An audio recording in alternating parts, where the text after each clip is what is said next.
So, I'm going to talk about the Oscars a little bit. Yay! I love the Oscars. They're like my favorite thing.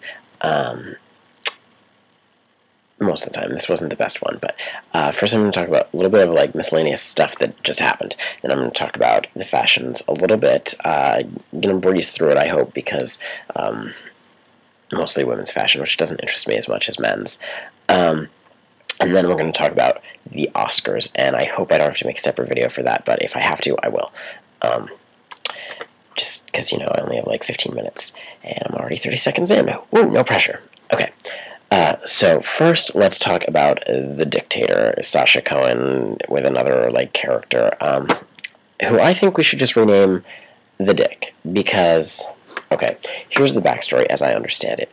The Oscars found out he was planning to come as the dictator, and they were like, well, we don't want to turn the Oscars into an advertisement for this guy's upcoming movie that will, by the way, not ever, ever, ever, ever be nominated for an Oscar. Ever. So, he shows up anyways, and they're, polite, and they're not escorting him out because he hasn't done anything right. But he's carrying an urn, and even, I saw him, and I was like, well, there goes the party. So he goes and he talks to Ryan Seacrest, and he dumps the ashes or pancake mix or whatever was in the urn on him. First of all, not surprising. Second of all, would have been funny, potentially, in other situations, and also if it hadn't been so predictable. But it was, and it was at the Oscars where it's not appropriate, and where, Ryan Seacrest was probably wearing a tuxedo that cost more than the dresses on the women standing on either side of him. You don't ruin people's Oscar clothes. You just don't. And especially, Ryan Seacrest has to stand there for the rest of the night and talk to every celebrity, and every celebrity asked him about it, and it turned into an advertisement for the Dictator movie. And that's not appropriate, and it also sort of ruins Ryan Seacrest's night, and he has a job to do, and you're just there because you want to be a dick. So, at least on this YouTube channel, we're going to start calling you the Dick anytime you come up in conversation. As for the Jennifer Lopez nip slip that everybody was talking about, I missed it. I guess I looked away, or I was eating this amazing dinner that my dad made because we did a family Oscar dinner thing. It was incredible. I tweeted a picture. Didn't see it, but then I was on Twitter and somebody posted a picture after everyone was talking about it, and I was frankly disappointed because it's just the very edge and boring. That sort of stuff probably happens more even than we know. Over it. Moving on. Angelina Jolie's right leg is the third thing that went viral, and that is the fault of the dress, and unless like Joan Rivers suggested on Fashion Police, it's a prosthetic, which I believe is entirely possible, because legs are not made to stick out at that angle, even in heels. I just, that was unnatural and a little scary. Moving on to the fashion of the evening.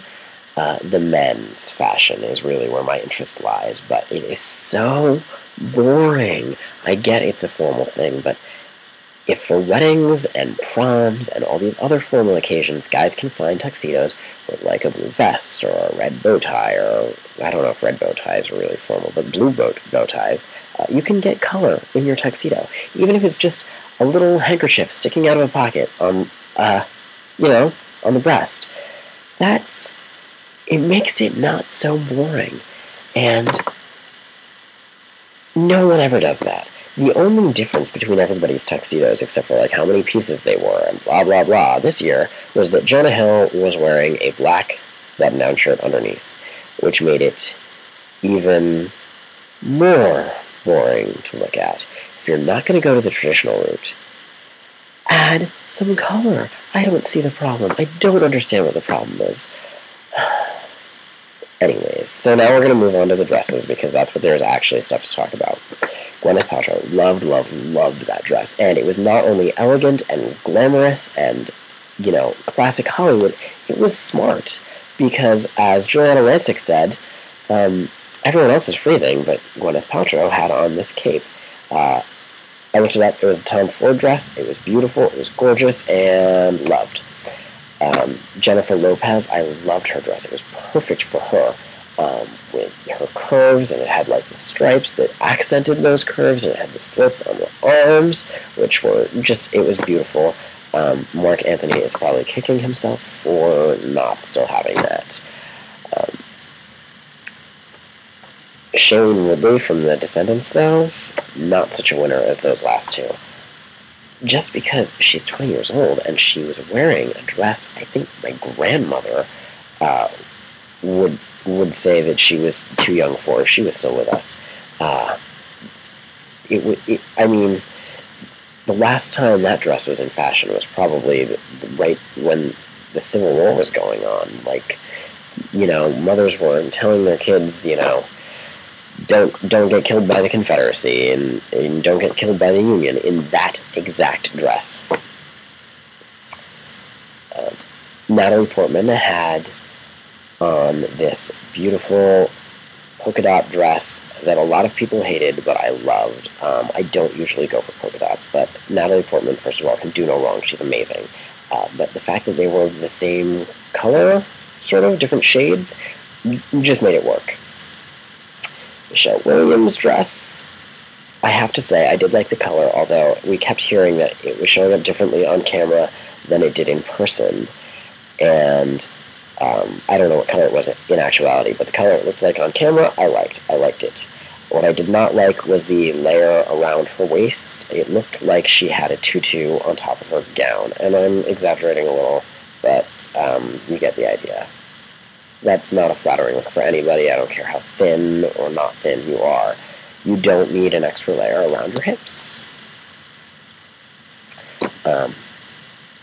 Emma Stone. Oh, so many people hated on that dress. They said, you know, bows are too fun, bows are too flashy, the bright red didn't work with the red hair, she looked like Nicole Kidman. Disagree. I loved it. The red was not the same as her hair, and it worked. And the bow was fun, and why shouldn't you have fun? You're at the Oscars. As long as you look formal, you should have some fun with what you're wearing. You should enjoy what you're wearing, and I think she definitely did. And if you get the chance to look like Nicole Kidman, do it. Absolutely. Nicole Kidman, especially when she wore that dress, was stunning. Look like Nicole Kidman if you ever have the shot at it. Like, absolutely. Sandra Bullock was another winner in my book. It could have been more fitted in the front, but it was elegant, it was classy, I liked it. And she had the ponytail that was very simple, but it worked perfectly, especially with the way the dress basically had no back. It just draped beautifully behind her, just like her hair. And I think that was what she was going for. Another dress that I've heard several people hating on that I loved was Meryl Streep's. Now, on the hanger, that dress probably looked horrible. And on almost anybody else, that dress would have been horrible. But it wasn't on anybody else. It was on Meryl Streep. And as long as that's the only place I ever see that dress, I love it. Love it, love it. Angelina Jolie. I talked about this a little bit when we were talking about her leg. The slit was not in the right place on that dress, because you should not have to stick your leg out at, like, this impossible angle to get people to see the slit. It should be there, effortlessly. The other problem with that dress was that it was too boxy around the chest. It looked like she was wearing a square on her chest. Now, that beautiful girl that was with George Clooney, I heard her name was Stacy, but I don't know who she is, so it could have been anything. Gorgeous. She was beautiful. The dress was beautiful. George Clooney didn't need an Oscar. He basically had one in that gold gown, you know, and she was basically an Oscar. So, good for George. Good for George. Although I could wear gold, too, for George Clooney, just saying. Kristen Wiig was one of the worst of the evening. That was another one. They were saying that it was much more peachy in person than it showed up on the cameras. It wasn't even the color that bothered me, although I do not like beiges or like nudes, which is the color that it looked like it was going to be. Just in general, I just don't care for that color, and that's a personal thing. But the dress itself looked like she'd had on an Oscar dress and then been shipwrecked and then showed up for the Oscars. And I think, like, if she'd been shipwrecked, that's excusable, but I don't think she would have made it to the Oscars on time in her dress had she been shipwrecked. I don't know. If she was shipwrecked, please someone let me know, and I will totally reverse this decision that she was tragic in that dress. It was horrible. Melissa McCarthy, another one of the bridesmaids who I didn't like the dress.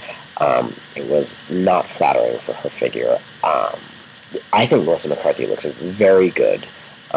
She's heavier, but she's still pretty and she works it. But that dress did not help her. But on the other hand, she clearly loved it. Like, she was clearly having fun with it. She loved the dress. So, props for that. It doesn't really matter what anyone thinks if you are that in love with what you're wearing. Ellie Kemper. Okay, first of all, and I should have said this when I was talking about Emma Stone too, I love women with red hair. Love women with red hair. They're fiery, and I'm stereotyping, but they're fiery, and I love them. Love them. And she was another redhead wearing red, which a lot of people are like, wow, don't do that. But it worked. It worked beautifully. She had, her fiery red hair, and then she had this scorching dress with, like, the reds and the yellows and the golds, and it was gorgeous. And she burned up the carpet, the red carpet. It was gorgeous. Another gorgeous one was Julia Chastain. And in that, gold and black Alexander McQueen. And I think she definitely took a risk with it, and just because it was so different than what anyone else was wearing. And I loved it. And who else do I have on my list here? Octavia Spencer. I loved her. I loved the dress. It was very, it was perfect for her figure, and she looked beautiful. And it was Tadasha Shoji I saw somewhere. I wrote that down, assuming that was the designer. But she just seemed so happy. It didn't really matter what she wore. She was going to be beautiful. Viola Davis, I have to talk about because she's from around here, and I adore her. And I loved the Vera Wang dress. But the green of the dress didn't work with the red of the carpet. And every time they showed her with the carpet under her, like, it just bothered me. But the dress was beautiful.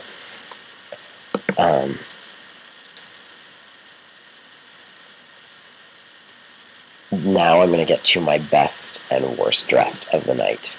And here's what I'm going to do that's shocking. They are not movie stars. My worst dressed is the ABC correspondent, Louise Rowe. She had a British accent, her accent was beautiful, but her dress was like this layered pink suit dress thing that was such a disaster, the Red Cross was ready to airlift her out of it. Terrible, terrible. Oh my god. Everyone looked amazing next to that dress. And my best dressed is going to be Giuliana Rancic. And they even, on Fashion Police, they said this too, and I was so glad, although they said she couldn't actually win because, she's on Fashion Police, but she looked like she was some sort of swan princess or swan queen. Stunning, absolutely stunning. She could not possibly have looked better. And I think that the reason why E had her sitting at a table with people instead of talking to celebrities, which was kind of irritating that E wouldn't talk to celebrities, but they commentated on all the fashion, was just because they couldn't have Giuliana Rancic in a dress that looked that good standing next to celebrities, because everyone would have looked terrible by comparison. She was beautiful. And I'm at 14 minutes and 18 seconds, so I guess we're going to have a part 2 of this Oscar video, which is fine. We will do that. I will see you again momentarily, and I'll have to put a link in the description for this, or like an annotation. That's what I'll do. Yeah, look at me figuring out YouTube.